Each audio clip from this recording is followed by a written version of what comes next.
Of India ने एक बहुत बड़ा ऐलान कर दिया है। इंडिया और अमेरिका की डील की पहले ही बातें चल रही थी, 18% टैरिफ कर दिया गया था। स्टेट बैंक ऑफ इंडिया ने कहा है कि अब अगर इस साल जो है 40 से 41 बिलियन, पहले इनका ट्रेड सरप्लस होता था, लेकिन अब 90 बिलियन सरप्लस हो जाएगा।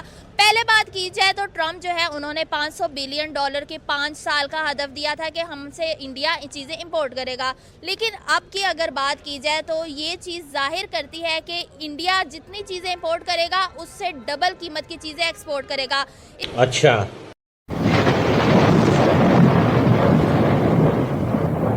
क्या कहेंगी? क्वेश्चन आपका बहुत अच्छा है। I really appreciate how the people are asking about the international policies and international relations. सबसे बड़ी बात यह है कि हमने हमेशा जो है ना ये गलती रखी है कि हम लोग कंपेटिटर समझते रहे इंडिया को, और इंडिया डोमिनेट कर रहा है।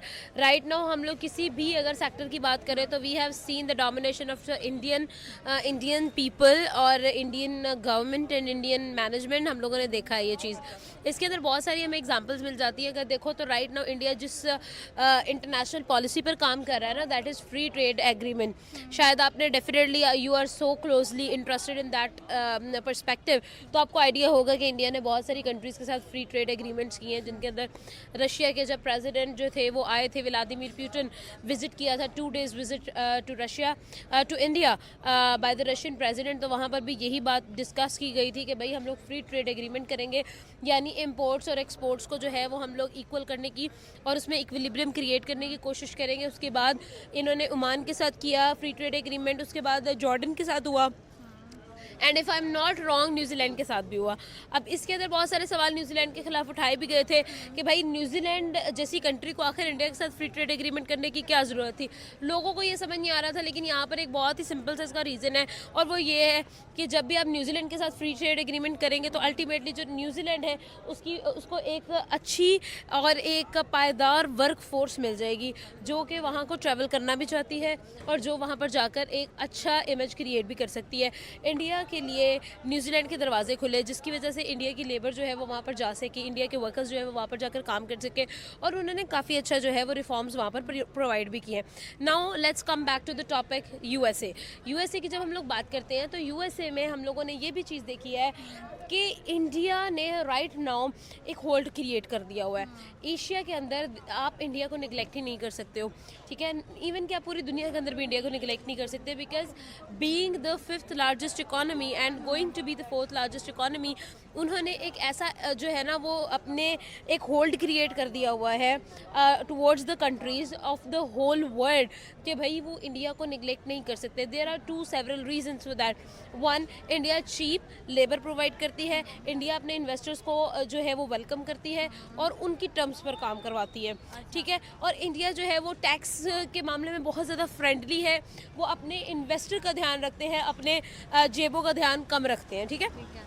अब सेकंड चीज़ क्या है कि इंडिया में जो भी बंदा या जो भी इंडस्ट्री आकर इन्वेस्ट करती है, कोई भी कंपनी आती है वो वहाँ पर इन्वेस्ट करती है, तो उनको वहाँ पर अच्छी वर्क जिनको काम आता है वो hard working and cheap labour मिल जाती है।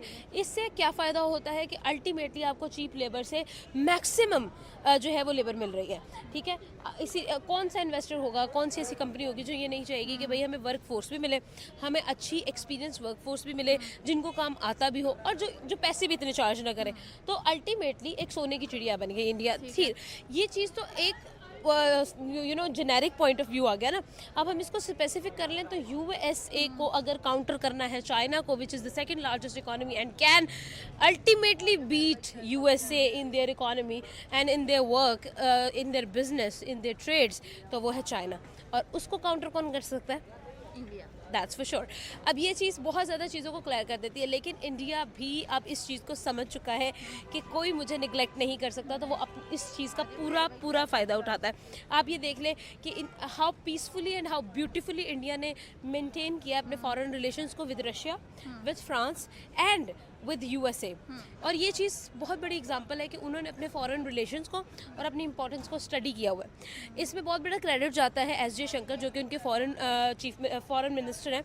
उन्होंने जिस तरह से ब्यूटीफुली इस चीज़ को कंटिन्यू किया है बहुत ही कमेंडेबल है। एंड ऑल्सो मैं ये चीज़ भी ऐड करना चाहूँगी कि आप देखें कि one we talk about the fact कि यूएसए जो है वो इंडिया के टर्म्स पर काम कर रहा है, यूएसए को माननी पड़ी है इंडिया की। इवन कि अगर इलॉन मस्क ने भी टेस्ला इन्वेस्ट किया था तो उसने भी ये कहा था कि भाई आपने प्राइसेस को हमारी आवाम के लिए जो है ना वो ईजी बनाना है। तो एलॉन मस्क को काम इस पर करना पड़ा था, उसको इस चीज़ के ऊपर घुटने टेकने पड़े थे क्योंकि वो इतनी बड़ी मार्केट को वैसे भी निगलेक्ट नहीं कर सकता था।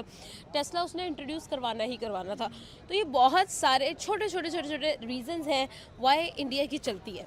ठीक है, यूएस जैसी सुपर पावर जो कि किसी को खाते में नहीं लाती, इंडिया उनकी बात नहीं मानता। रशिया के साथ ट्रेड निगोशिएशंस अभी तक चले, कोई ऑफिशियल स्टेटमेंट नहीं आया कि ऑयल को जो ट्रेड है वो रोक दी जाएगी। अच्छा, ठीक है। तो दोस्तों ये थे पाकिस्तानी पब्लिक के रिएक्शन, और आपने वीडियो में देखा ने अब ये पाकिस्तानियों को समझ आ गया कि इंडिया और पाकिस्तान में बहुत ही डिफरेंस है। इंडिया की रिस्पेक्ट पूरी दुनिया के अंदर होती है और दूसरी साइड पाकिस्तान की कोई रिस्पेक्ट नहीं करते। और अभी हाल ही में ही इसका सबसे बढ़िया एग्जाम्पल अमेरिका ने ही सेट कर दिया है। जी हाँ दोस्तों, थोड़े दिन पहले तो पाकिस्तानी बहुत ही खुश हो रहे थे और कहते थे कि अब इंडिया अमेरिका के रिलेशन बहुत ही बिगड़ गए हैं, और दूसरी साइड पाकिस्तान अमेरिका के रिलेशन बहुत ही अच्छे हो गए हैं, इसीलिए अमेरिका हर वक्त पाकिस्तान का सपोर्ट करेंगे। लेकिन दोस्तों डोनाल्ड ट्रंप ने पाकिस्तान को टॉयलेट पेपर की तरह यूज करके फेंक दिया, अब पाकिस्तान का नाम भी नहीं लेते।